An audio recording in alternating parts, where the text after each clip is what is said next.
It's me again, your ating Jada, no edit, no filter, just me. So for today's video, ayan, sakta ulo ko, galing ako sa labas. Nagpa-laundry ako.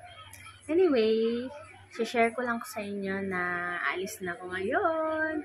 At syempre mag-work muna ako. Anyway, about pangarap ulit to.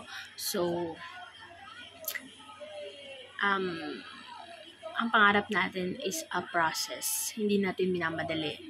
So, for today, aalis muna ako, mag-iipon. So, step by step natin aabutin ang ating mga pangarap. Hindi natin kailangang madaliin. Kasi ang lahat ng mga minamadali, madali ding nawawala.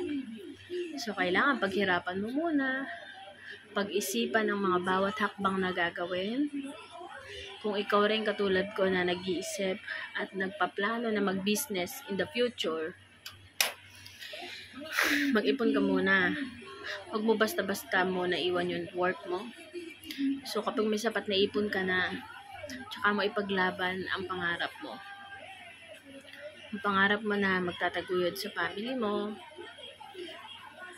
Alam natin, maraming pagsubok kapag nasa ibang bansa or nasan ka man lupalop ng mundo. Pero lagi mong tandaan, kahit gaano kahirap, gaano kahaba ang lalakbayin mo, kung kasama mo si God sa buhay mo, sa araw-araw, sinasama mo siya at sinasali mo sa lahat ng desisyon mo, walang mangyayari sa iyong masama. Hindi ka niya pababayaan at gagabayan ka niya. At samahan mo na rin ang pagpapakumbaba sa pamilya mo, sa nakapaligid sa'yo. Dahil lahat tayo ay mawawala sa mundong ibabaw. At maaalala lang ng mga tao kung gaano ka nila, kung ano ang pinakita mo sa kanila.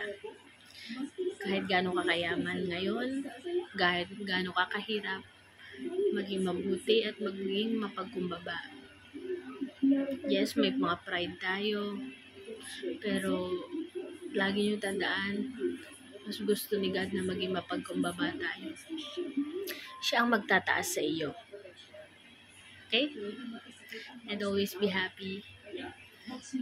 Kaya mo yan, laban lang. Maging magpakumbaba sa pangarap at pagplanuhan ang lahat. At lagi mo isasali si God sa mga pangarap mo. Okay? Hanggang dito na lang. And ito ang aking thoughts for today.